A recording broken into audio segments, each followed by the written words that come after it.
அன்பானவர்களே, இயேசு கிறிஸ்துவின் நாமத்தில் நான் உங்களை வாழ்த்துகிறேன்.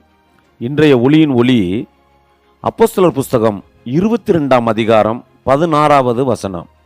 நீ தாமதிக்கிறது என்ன?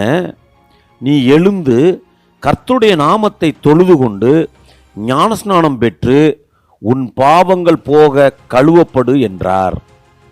மனம் திரும்புதலுக்கு உண்டான அடையாளமாக கீழ்ப்படிதலை குறித்து வெளிப்பாடுதான் பாவம் போக கழுவப்படுதல். உலக காரியங்களை விட்டு நம்ம வெளியில வரணுங்க. இயேசு கிறிஸ்துவ மேல் உண்டான அந்த விசுவாசத்தை காட்டும்படியா நாம் கழுவப்படணும். ஞானஸ்தானத்தினால கழுவப்படணும். அப்படின்னா நம்ம ஞானஸ்தானம் எடுக்கணும். பெரிய வெள்ளத்திற்கு முன்பு தேவனுடைய வார்த்தையை விசுவாசித்து கீழ்ப்படிந்த அந்த நோவா வெள்ளத்திற்கு பின்பு அவருடைய விசுவாசத்தோடு கூடிய கீழ்ப்படிதலினால பெரிய சாட்சியா மாறினான்.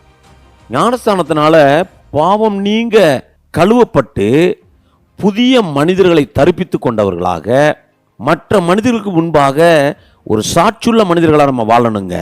முதலாவது இயேசு கிறிஸ்துவை ஏற்றுக்கொண்டு அவர் மேல வைக்கிற விசுவாசத்தை அடையாளமாக காண்பிக்கும்படியா நீங்க ஞானஸ்தானத்தை எடுத்து பாவம் நீங்க கழுவப்பட்டவர்களாக புதிய மனிதர்களாக உங்களை தரிப்பித்துக் கொள்ளுங்க. God bless you.